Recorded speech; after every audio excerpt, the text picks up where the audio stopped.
The pilot lost in time. The sky was full of dark clouds that morning. Captain Edward Decker, a young pilot of the Royal Air Force, held the control stick tightly. His small fighter plane shook again and again as strong winds pushed it from side to side. The engine sound grew weaker, then strange, too quiet. "Something is wrong," Decker whispered to himself. He checked the fuel, the compass, the engine. Nothing made sense. The compass spun wildly, and the clouds ahead looked thicker than before, like a solid wall. Still, he had no choice. Decker flew straight into the clouds. The moment he entered them, everything went silent. No engine sound, no wind, no shaking. It felt like the plane was floating in empty space. Then light. The clouds suddenly disappeared, and Decker saw land below him. A long runway, buildings, lights, an airport. Relieved, Decker guided his plane down and made an emergency landing. The wheels touched the ground smoothly. He was safe, or so he thought. A world that did not belong to him. As Decker stepped out of the cockpit, he froze. The airplanes parked around him were huge, much bigger than anything he had ever seen. They were made of shiny metal, with smooth shapes and strange engines. "These planes," Decker muttered, "they don't belong to my time." Before he could think further, several armed men ran toward him. They wore unfamiliar uniforms and looked at him as if he were a ghost. One officer spoke sharply. "You are very brave," the man said, "flying such an old plane in this age." Decker frowned. "Old plane." The officer stared at him with a strange smile. "Do you know what year this is?" Decker was confused. "Of course I do. It's March 5th, 1917. The men around him fell silent. The officer exchanged looks with another man and said slowly, "Today is March 5th, 1959. Decker felt the ground slip away beneath his feet. "No," he said firmly. "That's impossible." The interrogation. Decker was taken to a security room inside the airport. The walls were white, the lights too bright. A tall man with gray hair entered the room. His name was General George. "State your name and position," George ordered. "Edward Decker," he replied.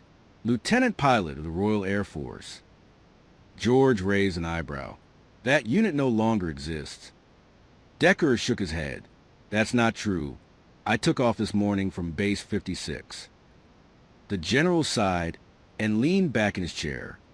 "You are either lying," George said calmly, "or you are very sick." Decker clenched his fists. "I am telling the truth." Another officer, Gwynn, watched him carefully. "What year did you say it was?" Gwynn asked again. 1917, Decker answered without hesitation. Gwynn's eyes narrowed. "A name from the past." To test him, Gwynn asked, "Who are you flying with today?" "My partner," Decker said. "His name is McLaren." At that name, the room changed. George sat up straight. Gwynn looked shocked.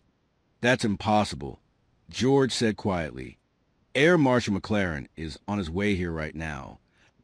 Decker stared at them in disbelief. "No," he whispered.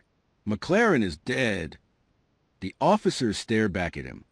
"He became one of our greatest pilots," Gwynn said. "A hero." Decker felt his chest tighten. "That can't be," he said. "He was surrounded by enemy planes. 7 of them. I saw it myself." Gwynn leaned closer. "Then how did you escape?" Decker looked down. His voice trembled. "I didn't escape," he said. "I ran away." The truth Decker carried. Decker confessed everything. He said he was afraid. He said he told himself McLaren was already dead.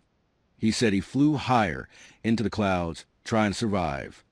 "I am a coward," Decker said quietly. "I pretended to be strong, but I wasn't." Gwynn listened in silence. "But McLaren lived," Gwynn said. "He destroyed the enemy planes and saved many lives." Decker shook his head again and again. "That's impossible," he said. "No one else was near us. No help could arrive." Then a terrible thought crossed his mind. What if? Decker whispered. I was the one who saved him? The room grew cold. A second chance. Decker stood up suddenly. I don't belong here, he said. If I stay, McLaren will never return to that moment. George laughed.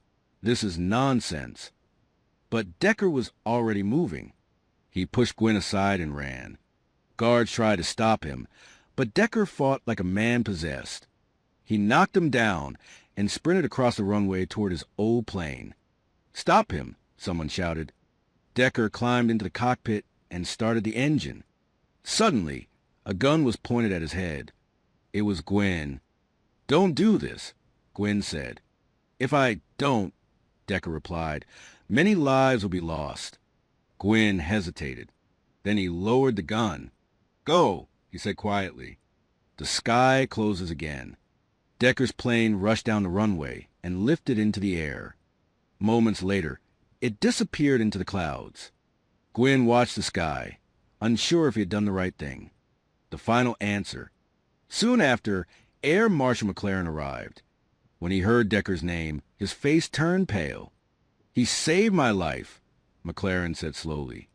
George and Gwyn listened as McLaren told the story. He spoke of the clouds. He spoke of a pilot who vanished, then returned from nowhere. He destroyed 3 enemy planes, McLaren said. And then his plane was hit. He died saving me. George opened a box and showed McLaren the items Decker had left behind. McLaren recognized them instantly. They belonged to him, he whispered. Gwyn spoke softly. He came here. McLaren closed his eyes. Then he smiled sadly. Then he finally forgave himself. Epilogue.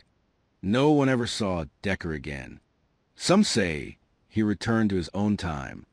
Others say he vanished forever in the clouds. But one thing was certain. History remembered McLaren as a hero. And somewhere beyond time and fear, Edward Decker finally found his courage.